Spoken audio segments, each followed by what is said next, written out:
Hi, this is Ann Warfield with Impression Management Professionals.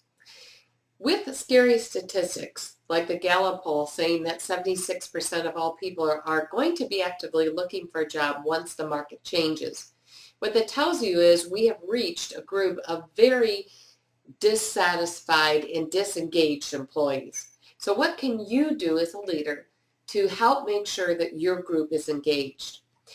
I want you to look at a couple of things. If you find right now that one, people aren't executing at the level that you want, and two, that you're seeing a lot of busy work but not productive work, you need to go back and look at a couple things in your organization. You need to understand that people take about 7 minutes once they've been pulled out of an activity. It takes them over 7 minutes to re-engage. That means that as a leader, if you do not have clear, defined initiatives and clear focus that the group is working on, people will shift from one project to the next, and you will lose a large amount of time and energy out of the project and get very mixed results. So number one, make sure and go back as a group. What are the top initiatives? Do we all know what they are, how we're working on them, and how they're integrated together? The second thing that you want to look at is the stress level that's in your environment.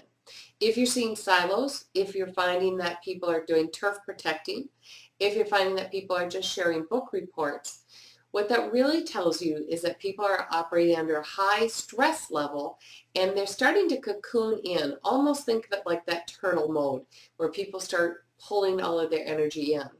The scary part of this is what's happening in the brain at the same time this is going on. When this happens for people, it means that their prefrontal cortex is shutting down and they're instead using the basal ganglia, which has a tendency to repeat negative messages and drive more negative behavior. So if you're seeing this happen, this means you need to have some candid discussions as a group as to what's causing the stress and how you can actively work through it to be more productive as a team. Times are changing. There are going to be stressful times out there. What matters the most is not about eliminating all stress, but what matters is about how you work through the stress as a team to come out at a higher level. May you go forth and have a great outcome-focused day filled with fabulous results.